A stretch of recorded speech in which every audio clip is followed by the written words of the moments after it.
दोस्तों नमस्कार, आप सभी का स्वागत है आपके अपने चैनल गोल्डन पाठशाला में। आशा है कि आप सभी लोग बहुत ही अच्छे होंगे और अपनी तैयारी बहुत ही अच्छे ढंग से कर रहे होंगे।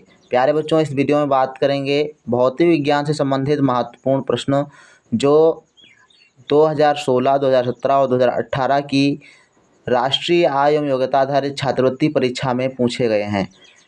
ये वीडियो आप सभी के लिए काफ़ी इम्पोर्टेंट है, तो वीडियो को लास्ट तक बिना स्किप किए ज़रूर देखिएगा। वाकई में अगर आप तैयारी कर रहे हैं तो वीडियो का एक एक प्रश्न आपको समझना चाहिए।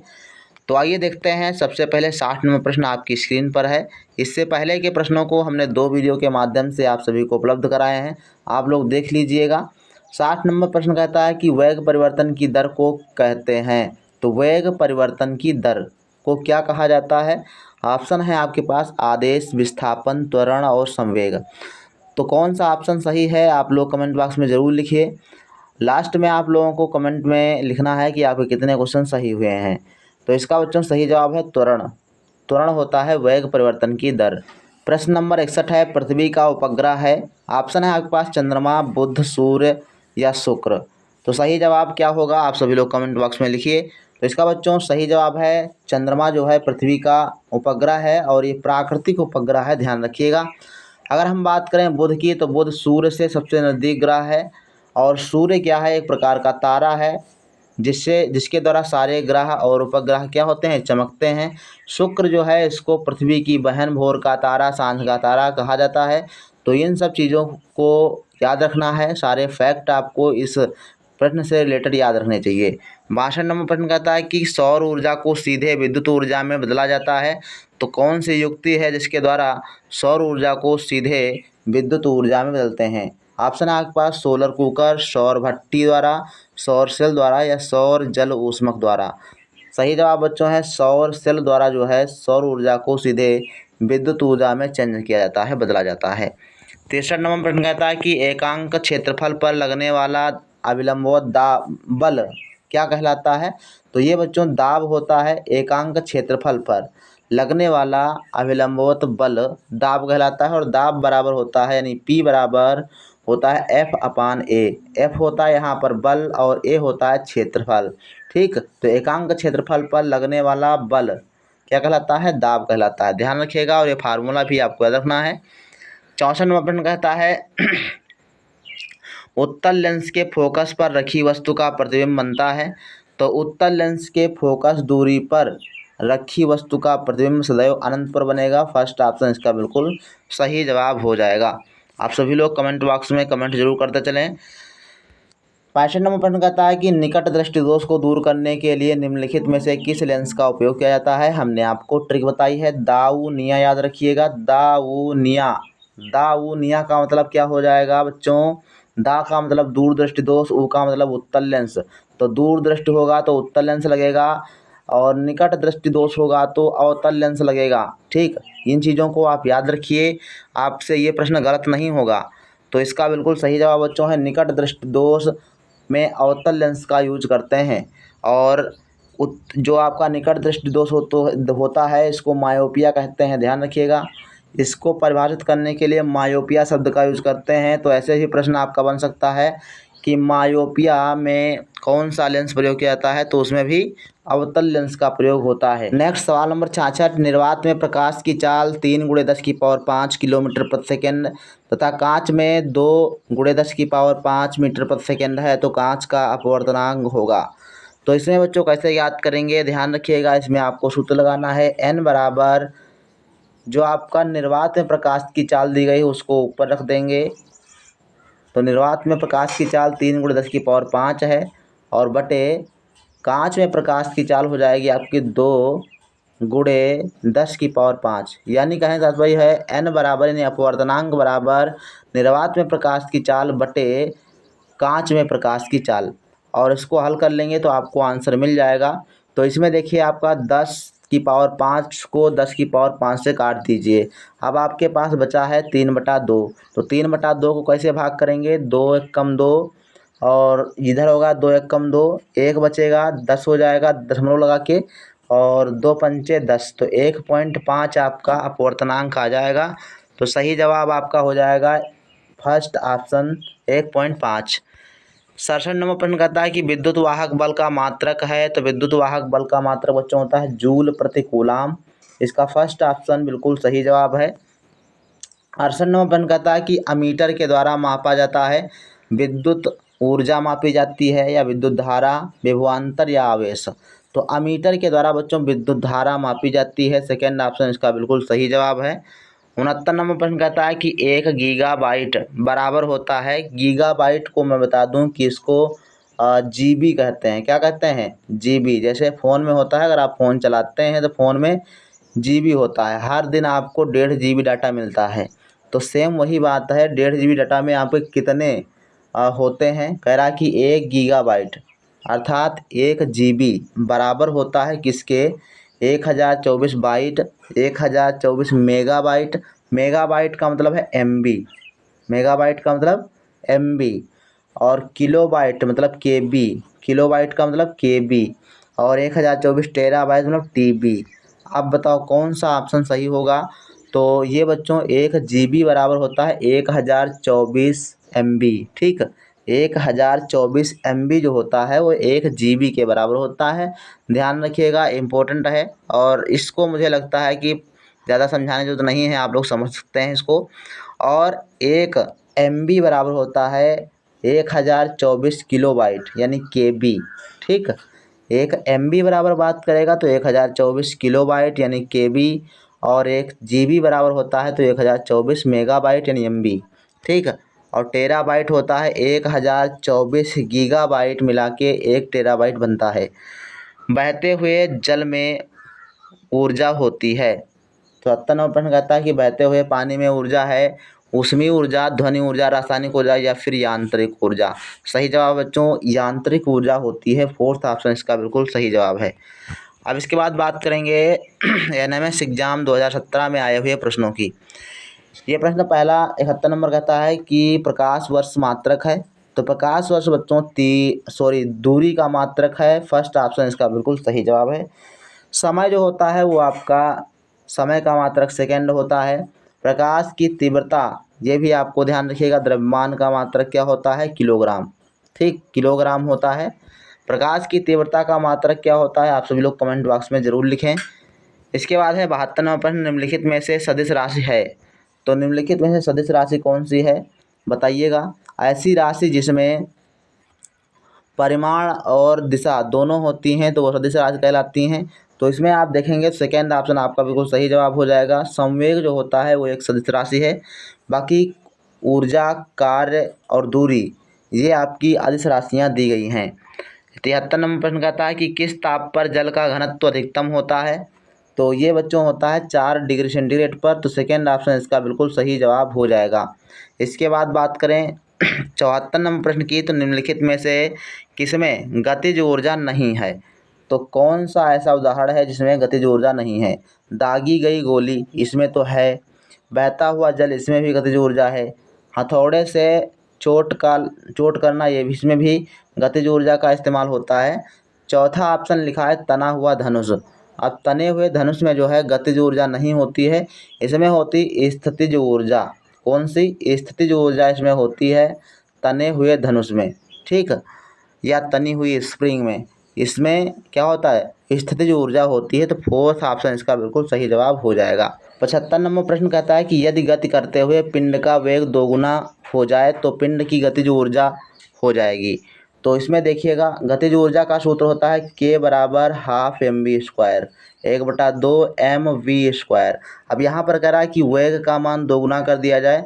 तो वेग का मान अगर दोगुना करेंगे तो ये हो जाएगा 1/2 m, और v को आप 2v लिखिए। कितना कह रहा है? दुगुना कर दिया। 2v का स्क्वायर करेंगे तो जब 2v का स्क्वायर होगा, जब इसको ब्रैकेट खोलेंगे तो ये हो जाएगा 2 दूनी 4v²।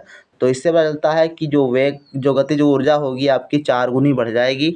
तो इसका सेकेंड ऑप्शन आपका बिल्कुल सही जवाब हो जाएगा, 4 गुनी। 76 नंबर प्रश्न कहता है कि ध्वनि का वेग अधिकतम होगा। तो ध्वनि का वेग अधिकतम बच्चों होता है ठोस में, इसलिए ऑप्शन आपका सही हो जाएगा फोर्थ ऑप्शन। स्टील में जो होता है ध्वनि का वेग अधिकतम होता है। निर्वात में ध्वनि का वेग नहीं होता, अर्थात ध्वनि जो है स्थानांतरित नहीं हो सकती है। इसके अलावा वायु में सबसे कम ध्वनि का वेग होता है और पानी में वायु से ज़्यादा और स्टील से कम होगा। ठीक है, यानी कहने तात्पर्य यह है जो ध्वनि का वेग है वो वायु यानी गैस में सबसे कम होता है, द्रव में गैस से ज़्यादा होता है और ठोस में सबसे ज़्यादा जो है वेग होता है। 77 नंबर प्रश्न कहता है कि एक चालक तार में 10 कूलाम विद्युत आवेश 2 सेकंड तक प्रवाहित किया जाता है, चालक में प्रवाहित धारा क्या होगी। अब ये प्रश्न काफ़ी इम्पोर्टेंट है और बहुत ही आसान है। धारा की बात कर रहा है कि धारा कितनी होगी। आई बराबर होता है बच्चों क्यू अपान टी, ये सूत्र होता है क्यू अपान टी। क्यू क्या है, क्यू आपका आवेश है और टी है समय। किसी भी तार में कितने समय तक कितना आवेश दिया जा रहा है इससे संबंधित ये आपका सूत्र होता है और इसमें जब आप डालेंगे मान तो आपको मिल जाएगा। तो क्यू का मान दिया गया है 10 और आपका समय दिया गया है 2 सेकंड। तो इसको जब आप हल करेंगे 2 एकम 2, 2 पंचे 10 तो आएगा 5 और 5 एम्पियर इसका सही जवाब हो जाएगा, यानी फर्स्ट ऑप्शन सही जवाब है। तो 5 एम्पियर हो जाएगा। 78 नंबर प्रश्न कहता है कि उत्तल लेंस की फोकस दूरी पर स्थित वस्तु का प्रतिबिंब बनता है। तो ये बच्चों बन जाएगा सेकेंड ऑप्शन अनंत पर। और 79 नंबर प्रश्न कहता है किस घटना के कारण पानी के बर्तन में डूबी छड़ी टेढ़ी दिखाई पड़ती है। तो इसका कारण बच्चों है प्रकाश का अपवर्तन, सेकेंड ऑप्शन इसका बिल्कुल सही जवाब हो जाएगा। 80 नंबर प्रश्न कहता है कि एक्स किरणों के आविष्कारक हैं। एक्स किरणों के आविष्कारक कौन हैं। तो इसमें बच्चों सही जवाब हो जाएगा रोएंटजन, थर्ड ऑप्शन। ठीक, ये थर्ड ऑप्शन जो आपका है रोएंटजन ने जो है एक्स किरणों की खोज की थी। मार्कोनी ने किसकी खोज की थी। तो ध्यान रखिएगा रेडियो की खोज मार्कोनी ने की थी। तो ये प्रश्न आपके हो गए। 81 नंबर प्रश्न कहता है कि एक आदर्श अमीटर का प्रतिरोध कितना होता है। काफ़ी इंपॉर्टेंट प्रश्न है, दोबारा ये हमको मिला है प्रश्न भौतिक विज्ञान में। एक आदर्श अमीटर का प्रतिरोध बच्चों होता है 0। ठीक है, अमीटर का प्रतिरोध 0 होता है और वोल्ट मीटर की बात करेंगे तो अनंत होता है। ठीक, ये बातें हम आपको पहले भी बता चुके हैं। 82 नंबर प्रश्न कहता है कि शुष्क सेल में ऊर्जा होती है। जो आपके शुष्क सेल होते हैं जैसे जो बैटरी में पढ़ते हैं तो उसमें क्या होता है रासायनिक ऊर्जा जो है उसमें होती है। तो थर्ड ऑप्शन इसका बिल्कुल सही जवाब हो जाएगा, शुष्क सेल में रासायनिक ऊर्जा होती है। 83 नंबर प्रश्न कहता है कि इंटरनेट एक्सप्लोरर होता है। तो इंटरनेट एक्सप्लोरर क्या होता है बच्चों, एक ब्राउज़र होता है। इसका थर्ड ऑप्शन बिल्कुल सही जवाब हो जाएगा। 2018 में आए हुए प्रश्नों का हल देखिए। 84 नंबर प्रश्न कहता है कि किलोवाट घंटा मात्रक है। तो किलोवाट घंटा ये किसका मात्रक है। तो ये बच्चों ऊर्जा का मात्रक है, सेकेंड ऑप्शन इसमें सही जवाब हो जाएगा। 85 नंबर प्रश्न कहता है निम्नलिखित में से अदिश राशि है। अब यहाँ पर देखो अदिश राशि पूछा गया है तो ऐसी राशि जिसमें जो है परिमाण होता है लेकिन दिशा नहीं होती तो वो अदिश राशियाँ होती हैं।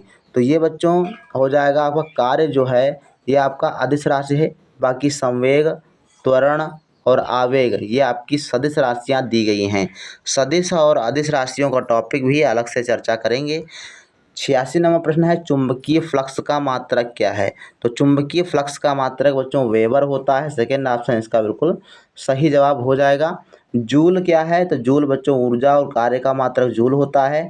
न्यूटन आपका बल का मात्रक होता है। तो इन मात्रक से संबंधित प्रश्न आपके ज़रूर आते हैं एक दो, तो आप इसको भी अलग से इसका जो है हम वीडियो बना देंगे। निम्नलिखित में से किस माध्यम में प्रकाश की चाल न्यूनतम होती है। कह रहा है कि प्रकाश की चाल न्यूनतम किस में होती है। तो केरोसिन तेल में, वायु में, जल में या फिर कांच में। तो इसका बच्चों सही जवाब हो जाएगा कांच में जो होता है वो प्रकाश की चाल न्यूनतम होती है, सबसे कम होती है। पराश्रव्य तरंगों की आवृत्ति होती है। 88 नंबर प्रश्न कहता है बहुत ही शानदार प्रश्न है। पराश्रव्य तरंगों की आवृत्ति होती है बच्चों 20,000 हर्ट्ज से अधिक। तो ये फोर्थ ऑप्शन इसमें बच्चों सही हो जाएगा। अगर बात करेंगे पराश्रव्य तरंगों की तो तरंगें 3 प्रकार की होती हैं, पराश्रव्य तरंगें, श्रव्य तरंगें और एक और होती है अपश्रव्य तरंगें।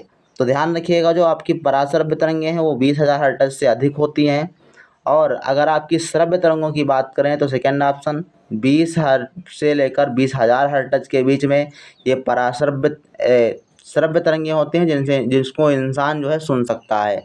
और 20 हर्ट्ज से तक मतलब 20 हर्ट्ज से कम जो होती हैं वो अपश्रव्य तरंगें होती हैं जिनको इंसान नहीं सुन सकता। तो ये चीज़ें आपको ध्यान रखना है। 89 नंबर प्रश्न कहता है कि समान द्रव्यमान की दो वस्तुओं के वेगों में अनुपात 2:1 है, तो उनके संवेगों में अनुपात क्या होगा। तो संवेगों में अनुपात बच्चों 2:1 ही होगा। क्यों होगा? क्योंकि संवेग बराबर होता है, संवेग P बराबर आपका होता है mv। ठीक है, अब इसमें mv में जब आप मान रखेंगे m का मान बराबर ही है, ठीक है, और वेग का मान देखो v है, तो इसमें क्या होगा, कुछ परिवर्तन नहीं होगा, आपका यही आपका 2:1 आ जाएगा। इसके बाद है प्रश्न संख्या 90। जब कोई प्रकाश किरण एक पारदर्शी माध्यम से दूसरे पारदर्शी माध्यम में प्रवेश करती है तो निम्नलिखित में से कौन सी भौतिक राशि अपरिवर्तित रहती है अर्थात बदलती नहीं है। प्रकाश की चाल, प्रकाश की आवृत्ति, प्रकाश की तरंगदैर्ध्य, उपरोक्त में से कोई नहीं। तो इसका बच्चों सही जवाब है प्रकाश की जो आवृत्ति होती है उसमें परिवर्तन नहीं होता। सेकेंड ऑप्शन बिल्कुल सही जवाब है। 91 नंबर प्रश्न है किसी चालक तार में 20 कूलाम विद्युत आवेश 5 सेकेंड तक प्रवाहित किया जाता है। चालक में प्रवाहित धारा, इससे पहले हमने एक वीडियो मतलब 2017 की परीक्षा में पूछा गया, अभी 18 में फिर से पूछा गया, तो ध्यान रखिएगा वही सूत्र लगाना है, I बराबर Q/T। तो Q का मान कितना दिया गया है 20 और T का मान कितना दिया गया है तो 5। तो 20 और बटे में 5 कर देंगे तो 4×5 = 20 होता है, 4 एम्पियर इसका सही जवाब हो जाएगा। आशा है कि ये सवाल आपसे नहीं छूटेगा, आपकी समझ में आ गया होगा। तो सेकेंड ऑप्शन बिल्कुल सही जवाब है 4 एम्पियर। 92 नंबर प्रश्न कहता है कि अवतल दर्पण के वक्रता केंद्र पर रखी वस्तु का प्रतिबिंब बनता है। तो अवतल दर्पण के वक्रता केंद्र पर जो वस्तु होती है उसका प्रतिबिंब बच्चों वास्तविक तथा वस्तु के बराबर बनता है। ये आपका सेकेंड ऑप्शन सही जवाब हो जाएगा। इसके बाद है प्रश्न संख्या 93। किस रंग का प्रकीर्णन सर्वाधिक होता है। तो ये बच्चों होता है बैंगनी रंग। फर्स्ट ऑप्शन इसका बिल्कुल सही जवाब है, बैंगनी रंग का प्रकीर्णन सबसे अधिक होता है। 94 नंबर प्रश्न आदर्श वोल्ट मीटर का प्रतिरोध होता है। इससे पहले 2017 में अमीटर का पूछा गया और इसमें वोल्ट मीटर का। तो ध्यान रखिएगा आदर्श वोल्ट मीटर का जो प्रतिरोध होता है वो अनंत होता है। फर्स्ट ऑप्शन आपका बिल्कुल सही जवाब है। अमीटर का 0 होता है, ठीक है, वोल्ट मीटर का अनंत होता है। 95 नंबर प्रश्न विद्युत जनित्र में यांत्रिक ऊर्जा परिवर्तित होती है। तो विद्युत जनित्र जो होता है उसमें यांत्रिक ऊर्जा किस में परिवर्तित होती है। तो वैद्युत ऊर्जा में, रासायनिक ऊर्जा में, ऊष्मीय ऊर्जा में या उपरोक्त में से कोई नहीं। तो इसका सही जवाब बच्चों है वैद्युत ऊर्जा में परिवर्तित हो जाती है। फर्स्ट ऑप्शन आपका सही है। 96 नंबर प्रश्न कहता है कि निम्नलिखित में से स्टोरेज डिवाइस है। स्टोरेज डिवाइस अर्थात जिसमें कोई भी डाटा हम सेव करते हैं वो कौन सी युक्ति है। मॉनिटर है, कीबोर्ड है, हार्ड डिस्क है या फिर स्कैनर है। तो सही जवाब है बच्चों जो आपकी हार्ड डिस्क होती है ये आपकी स्टोरेज डिवाइस होती है। हार्ड डिस्क तो हो गया जैसे मेमोरी कार्ड हो गया। इसके अलावा बात करें स्कैनर की तो स्कैनर और कीबोर्ड ये जो दिए गए हैं ये आपके इनपुट डिवाइस हैं। एक ऐसे डिवाइस हैं इनपुट डिवाइस, ऐसे डिवाइस जिनके द्वारा हम कमांड को कंप्यूटर के अंदर भेजते हैं तो वो होते हैं इनपुट डिवाइस। मॉनिटर आपका आउटपुट डिवाइस है, ध्यान रखिएगा। आउटपुट डिवाइस का मतलब है ऐसी डिवाइस जो हमें परिणाम को सामने दिखाती है, ठीक, आउटपुट करती है। जैसे प्रिंटर हो गया आपका और मॉनिटर हो गया, ये आपके क्या हैं आउटपुट डिवाइस हैं। तो बच्चों ये रहे आपके 2018 तक के प्रश्न। इस वीडियो में बस इतना ही, मिलते हैं नेक्स्ट वीडियो में, तब तक के लिए धन्यवाद।